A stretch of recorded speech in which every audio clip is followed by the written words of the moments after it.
Muito bem, pessoal, dando continuidade aqui à nossa aula, como eu havia prometido, eu ia trazer para vocês um pouco de atualização jurisprudencial desse ano de 2022, que é a proposta. Mas queria, antes disso, fazer aquela introdução para que vocês possam compreender a melhor forma de se aprender o direito ambiental, tá? Na forma do microsistema jurídico. Aí, meus queridos amigos, só para destacar aqui, no primeiro sistema, a gente começa estudando, né, o SISNAMA, o Sistema Nacional do Meio Ambiente, e aí a gente passa a estudar a estrutura do SISNAMA, que é o conjunto de órgãos e entidades que no Brasil tem a missão de fiscalizar, preservar e cuidar do meio ambiente. Vocês observem nesse slide aqui, por exemplo, os órgãos estão classificados. Olha, nós temos, por exemplo, o Conselho de Governo, que funciona dentro da Presidência da República, é considerado o órgão superior da estrutura do SISNAM. O órgão consultivo e deliberativo, que é o órgão mais importante de todos, é o CONAMA, o Conselho Nacional do Meio Ambiente. Tá? O órgão central, o Ministério do Meio Ambiente, órgãos executores nem são órgãos, são autarquias federais, são elas IBAMA e ICMBio. Os órgãos seccionais são órgãos e entidades ambientais estaduais, secretarias estaduais do meio ambiente, conselhos estaduais do meio ambiente, autarquias estaduais de meio ambiente. E os órgãos locais são órgãos e entidades ambientais municipais, como a Secretaria Municipal do Meio Ambiente e o Conselho Municipal do Meio Ambiente. Então, só para te dar essa ideia geral. Antes de avançar lá para o final no CIS-RESPIA, onde eu quero abordar com vocês alguns temas jurisprudenciais, eu queria destacar aqui para vocês os instrumentos da Política Nacional do Meio Ambiente. Nós temos aqui, por exemplo, o licenciamento ambiental. Eu queria destacar algumas informações que eu considero importantes, né, para uma aula única, como é o caso, mas é fundamental apresentar aqui para as senhoras e para os senhores aspectos sobre o estudo do licenciamento ambiental. Então, vamos ver. Lá no artigo 9º da Lei 6938, vocês vão encontrar o rol de instrumentos da Política Nacional do Meio Ambiente. Dentre eles, vocês vão encontrar o licenciamento ambiental. Tá, professor, mas o que é o licenciamento ambiental? Tá. Como o licenciamento ambiental exige... Bom, nós temos que saber, em primeiro lugar, meus queridos amigos, que lá no artigo 10 da Lei 6938, de 1981, há uma previsão de exigência nacional do licenciamento ambiental. Exigência nacional por quê, professor? Porque aquele texto do artigo 10 da Lei 6938 estabelece que toda construção, instalação, ampliação e funcionamento de estabelecimentos e atividades que sejam utilizadores de recursos ambientais, efetiva ou potencialmente poluidores ou capazes, sob qualquer forma, de causar degradação ambiental, sempre dependerão de prévio licenciamento ambiental. Portanto, se alguém desejar, por exemplo, implantar um pomar de uvas para explorar uma atividade do agronegócio de fruticultura irrigada e, em razão disso, precisar desmatar uma parte da área, necessitará de quê? De prévio licenciamento ambiental. Por quê? Porque aquela atividade será potencialmente degradadora, já que promoverá um certo desmatamento da área. Tá certo? Alguém que deseja implantar uma indústria também precisará de prévio licenciamento ambiental. Então, essa é uma exigência nacional, tá? Previsto no artigo 10 da Lei 6938 de 81. Agora vejam que o conceito de licenciamento ambiental está lá na Lei Complementar 140 de 2011. Você vai encontrar o conceito lá na Lei Complementar 140 de 2011. Bom, tá. Então, professor, a legislação estabelece uma exigência nacional para a construção, instalação, ampliação, funcionamento de qualquer atividade empreendimento poluidor, utilizador de recursos ambientais ou potencialmente degradador. Pois muito bem, professor. E se esta exigência nacional for descumprida? Aí o sujeito, a pessoa, ficará sujeita a sanções previstas na legislação. Multas ambientais, pode incorrer em crime ambiental e pode ser condenado a indenizar e reparar os danos ambientais. Agora, professor, existem exceções? Existem casos nos quais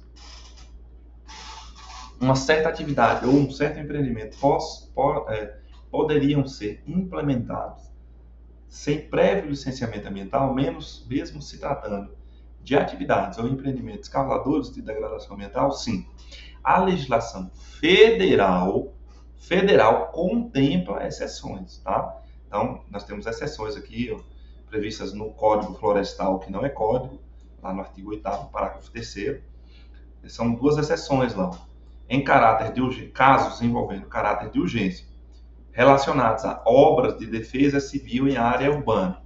Então, se houver necessidade de realização de uma obra de defesa civil em uma área urbana, como, por exemplo, a necessidade de construção de uma estrutura de concreto em uma encosta para evitar o deslizamento e a causação de uma tragédia. Se houver a necessidade de realização desta obra de defesa civil em uma área urbana em caráter de urgência, mesmo que o órgão de defesa civil necessite desmatar a área para a construção da encosta de concreto, ainda assim, essa atividade poderá ser realizada sem o prévio licenciamento ambiental. Por quê? Porque a própria legislação federal dispensa o licenciamento ambiental nesse caso. Também é dispensado o licenciamento ambiental para atividades de segurança nacional. Atividades de segurança nacional em caráter de urgência. Tá? O Exército Brasileiro precisa construir uma base militar nova na divisa do Brasil com outro país que tenciona invadir o Brasil. É uma atividade de segurança nacional em caráter de urgência? Sem dúvida. Então, o Exército poderá, sem a necessidade de prévio licenciamento ambiental, desmatar a área da floresta e construir. Então, são duas exceções previstas aí no Código Florestal. Vocês vão encontrar exceções também na Lei Complementar 140 de 2011. Então, nós temos exceções. A pergunta é, professor, leis estaduais podem instituir novas exceções? Ou seja, leis estaduais podem instituir novos casos que dispensem o prévio licenciamento ambiental? Não. Leis municipais? Não. Por quê? Primeiro, porque a competência constitucional para se legislar sobre o meio ambiente é concorrente entre a União e os Estados-membros. De modo que a União, na competência constitucional concorrente, estabelece as normas gerais, cabendo aos Estados-membros tão somente a complementação, a suplementação destas normas gerais federais, mas nunca contrariando-as. Tá certo? Portanto, a União já estabeleceu a norma geral de exigência nacional de prévio licenciamento ambiental e as exceções, de modo que não cabem às leis estaduais ou mesmo municipais a instituição de novas exceções, sob pena de essas leis estaduais serem tidas como formalmente inconstitucionais em razão da violação do artigo 24 da Constituição da República. Então, você precisa levar esse raciocínio em qualquer tema de direito ambiental. Tá? Em qualquer tema de direito ambiental, a União cabe a instituição das normas gerais. Os estados podem suplementar, complementar, mas não contrariar. Tá certo? De modo que os estados-membros não podem, como por exemplo, instituir dispensa de prévio licenciamento ambiental para a construção de parque aquático ou mesmo instituição de um novo caso de utilidade pública para a invasão de uma área de preservação permanente. Não é possível fazer isso. Isso cai em prova com certa recorrência. Certo? Além disso, a norma estadual seria materialmente inconstitucional porque estaria fragilizando a proteção constitucional do meio ambiente estabelecida no artigo 225 do texto de 88, tá certo? Cuidado com isso. E os municípios? Os municípios podem legislar sobre assuntos de interesse local em matéria de meio ambiente, desde que o seu regramento municipal seja harmônico com a respectiva legislação ambiental estadual e, evidentemente, com a legislação federal. Portanto, cuidado com isso, que já vi cair em prova com certa recorrência. Uma outra questão interessante aqui, também sobre o licenciamento ambiental, eu gostaria de destacar nesta nossa aula única, é que no estudo do licenciamento ambiental, é importante se avaliar, meus queridos amigos e queridas amigas, 5 aspectos da competência. Teríamos que estudar aqui a competência para concessão de licenciamentos ambientais, a competência para fiscalização e aplicação de multas ambientais e sua relação com a competência para concessão de licenciamentos ambientais, o que é a competência supletiva no licenciamento ambiental, o que é a competência subsidiária no licenciamento ambiental e também as regras sobre delegação de competência.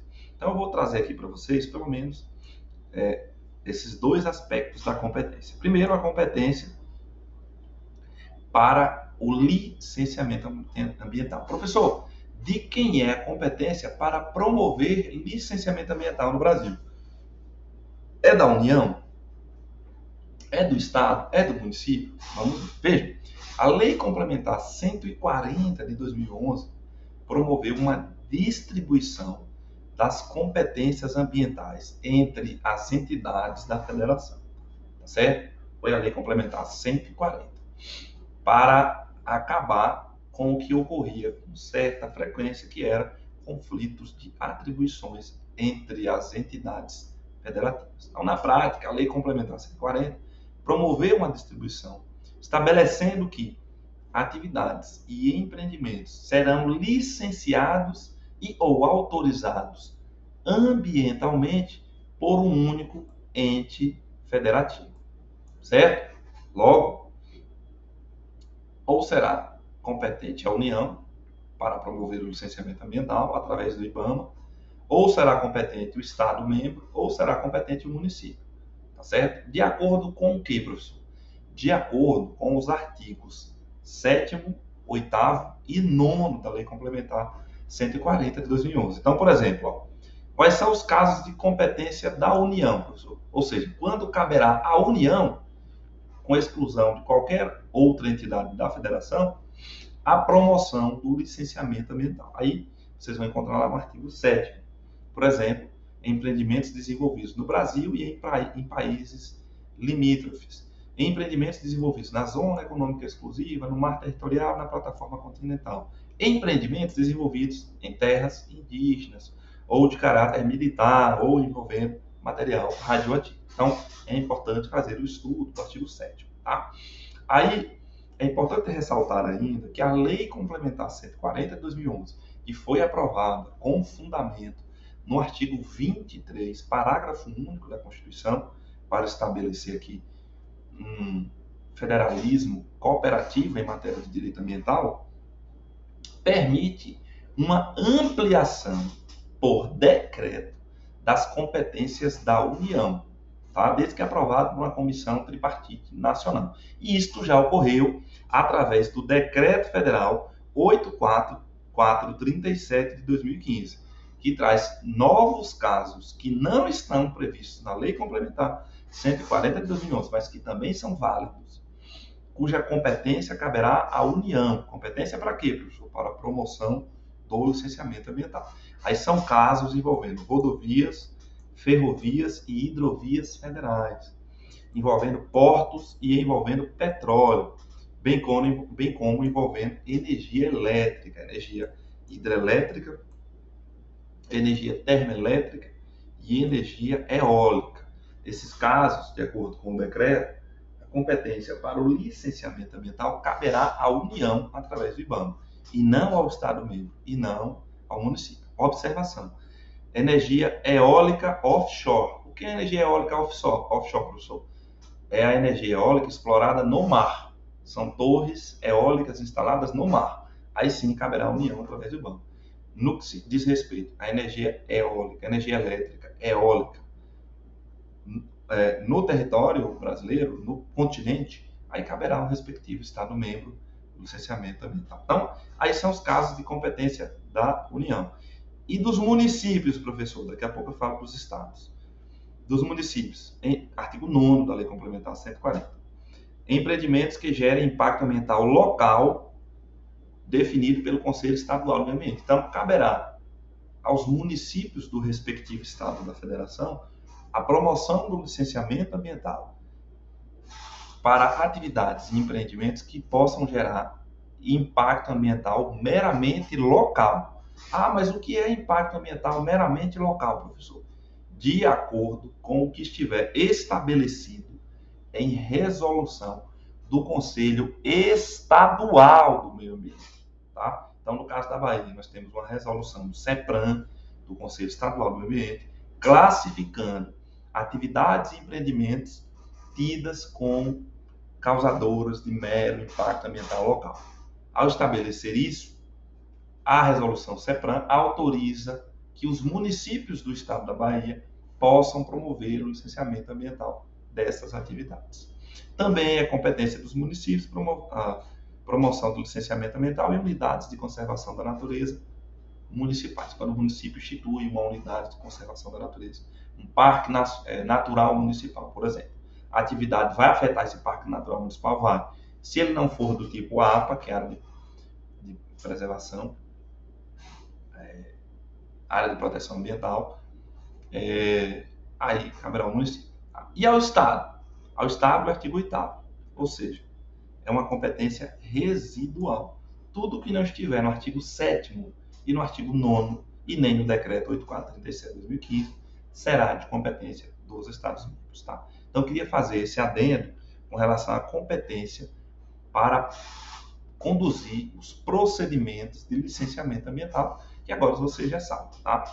E uma outra questão que eu gosto de destacar aqui também, meus queridos amigos, é a competência para fiscalização ambiental. Professor, de quem é a competência para exercer fiscalização ambiental? De todos. Aqui a competência é comum. Portanto, todos os órgãos ambientais de todas as entidades da federação devem exercer fiscalização ambiental e aplicar multas ambientais. Então, fiscal ambiental municipal pode exercer fiscalização sobre uma atividade ou uma obra federal, por exemplo, inclusive embargando essa atividade. Pode aplicar multas? Pode fiscalizar uma atividade estadual? Pode, e vice-versa? Pode. Então, todos podem fiscalizar todos podem aplicar multas ambientais em todos podem embargar as atividades de todos. A fiscalização ambiental é comum. E aí, sempre surge uma dúvida, que é, e quando, professor, há um exercício simultâneo dessa competência para a fiscalização ambiental? Isso aconteceu no Brasil, inclusive, no caso do desastre de Brumadinho, meus queridos amigos. No desastre de Brumadinho, que houve aquele rompimento da barragem de rejeitos da empresa Vale, que causou uma grande devastação ambiental e humana, né? Lamentavelmente mais de 200 mortos. O que aconteceu foi que o município de Brumadinho, através desse órgão ambiental, exerceu fiscalização ambiental e aplicou a multa lá de 90 milhões de reais. No dia seguinte foi lá o fiscal estadual do meio ambiente, do estado de Minas, e aplicou outra multa ambiental em razão do mesmo fato. No dia subsequente foi lá o IBAMA, a autarquia federal da União, e aplicou outra multa ambiental. Portanto, a empresa foi multada 3 vezes em razão do mesmo fato. Pode? Não pode. Nós temos aí uma proteção do bis in idem, né? Ne bis in idem. Ninguém pode ser punido mais de uma vez, ainda que administrativamente, pelo mesmo fato. Então, se isso acontecer, a própria Lei Complementar 140 de 2011 estabelece que vai prevalecer, nesse caso, o auto de infração, ou seja, a sanção administrativa, a multa ambiental, aplicada por qual, professor? Por qual órgão ambiental? Aquele que primeiro aplicou a multa ou aquele que aplicou a multa maior? Nada disso.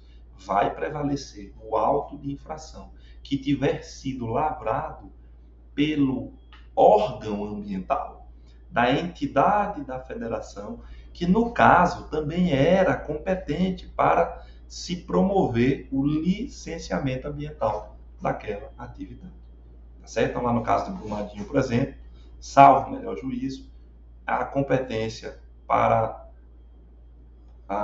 o licenciamento ambiental daquela atividade era do Estado de Minas Gerais, e se assim o é, então vai prevalecer, deve prevalecer o auto de infração que foi lavrado pelos fiscais ambientais do Estado de Minas Gerais. Cuidado com isso, pode cair isso.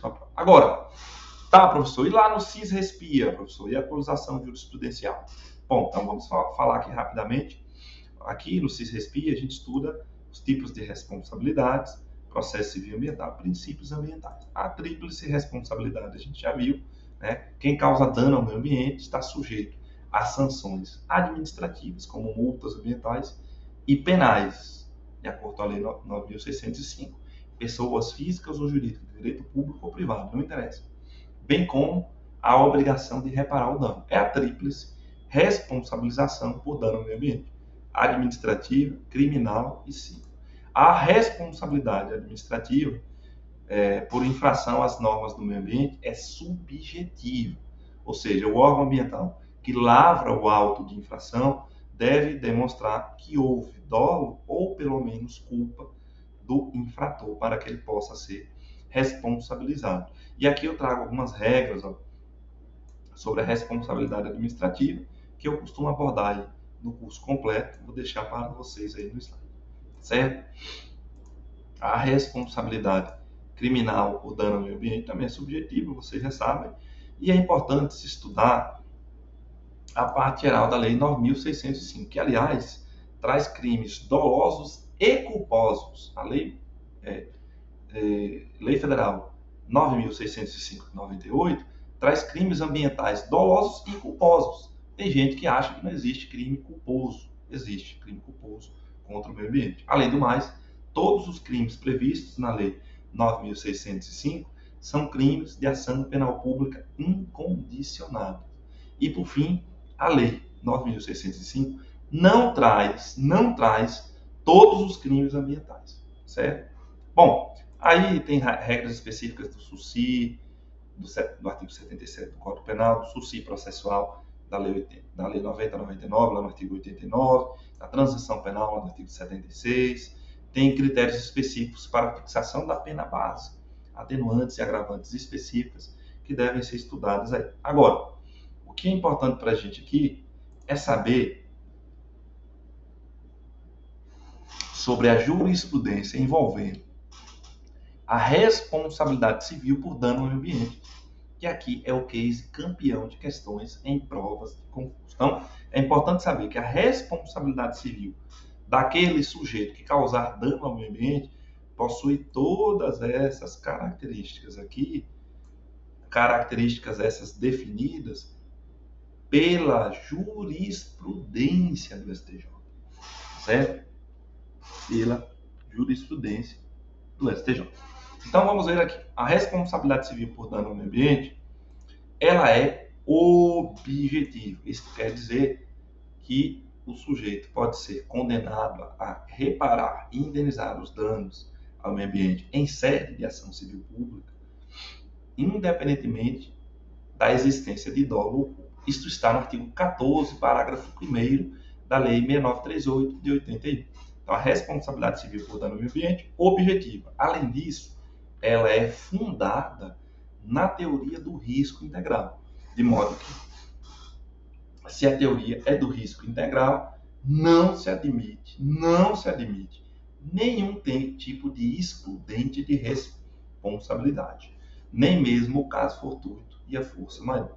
E aí eu colaciono aqui para os senhores e para os senhores o julgado paradigmático dessa questão. Além do mais, a responsabilidade civil por dano ao meio ambiente é solidária. Solidária entre quem, professor? solidária entre o poluidor direto e o indireto. É por isso, meus queridos amigos, que o poder público também pode ser condenado em sede de ação civil pública por dano ao meio ambiente em razão de sua omissão na fiscalização. Pode acontecer, por exemplo, do poder público municipal atuar de forma omissa na fiscalização ambiental e, em razão disso, alguém consegue promover desmatamento. É uma atividade que causa dano ao meio ambiente, um desmatamento ilegal. Pode o Ministério Público ajuizar uma ação civil pública contra o poluidor direto. Quem, professor? A pessoa privada que promoveu o desmatamento. Pode o poder público promover uma ação civil pública contra o poluidor direto. E quem é o poluidor indireto, professor? O poder público, o município, que foi omisso na fiscalização. E os dois podem ser condenados solidariamente na obrigação de reparar e indenizar os danos. Agora, cuidado! A execução do poder público é subsidiária. Os dois podem ser condenados solidariamente? Pode. Mas primeiro deve-se promover a execução do patrimônio da pessoa privada. Se esse patrimônio se tornar insuficiente para a satisfação da decisão judicial, aí se executa o poder público. Tá? É por isso que o STJ aprovou a súmula 623, que tem a mesma ideia, né? De que as obrigações ambientais possuem natureza própria terrena. Elas aderem à coisa. De modo que isso, não adianta você desmatar uma área, depois alienar, vender ou doar. Porque a obrigação ambiental de reparar aquele desmatamento ilegal, uma APP, por exemplo, aquela obrigação está aderida ao imóvel rural. De modo que se você transfere para um terceiro, é possível se cobrar do proprietário ou possuidor atual ou dos anteriores. A escolha do credor, a escolha do Ministério Público, por exemplo. Tá? Além disso, a responsabilidade civil por dano ao meio ambiente é imprescritível. Tá aqui o julgado envolvendo essa questão. Daí porque o STJ aprovou a súmula 613 para estabelecer que não se aplica a teoria do fato consumado em matéria de direito ambiental. Por quê? Porque a responsabilidade civil por dano ao meio ambiente é imprescritível. Você pode cobrar daqui a 10, 20, 30, 50 anos. Tá? Além do mais, a responsabilidade civil por dano ao meio ambiente admite a inversão do ônus da prova em desfavor do poluidor. É a súmula 618 do STJ. Tá? Além do mais, a responsabilidade civil por dano ao meio ambiente admite a desconsideração da personalidade jurídica com base na teoria menor. Aí é o artigo 4º da Lei 9.605. Aí tem o julgado para vocês. A responsabilidade civil por dano ao meio ambiente admite a condenação do poluidor pelo dano moral coletivo, já que o direito ao meio ambiente ecologicamente equilibrado, que é um bem de uso comum do povo e é essencial à sadia qualidade de vida, é um direito difuso de terceira geração. É um direito difuso, direito fundamental de terceira geração. Daí porque, quando violado, atinge a coletividade. Logo, quem o violou deve também promover uma indenização por esse dano moral. Esta é a lógica aqui. Tá certo, meus queridos amigos? E, além disso, é permitida a responsabilidade civil por dano ao meio ambiente, admite condenação em obrigação de fazer, de não fazer e de indenizar de forma cumulativa. Aliás, é a súmula 629 do STJ, certo? Bom, era isso, meus queridos amigos. Espero que vocês tenham gostado desse apanhado geral. É uma aula única, os conteúdos são imensos, né? Quem desejar se aprofundar sobre esses temas, pode adquirir aí o nosso Manual de Direito Ambiental da editora Juspodium, lá da coleção do Dizer o Direito, adquirir os materiais aqui da aprovação PGE e me procurar no Instagram, tá bom? Sucesso a todos, um grande abraço.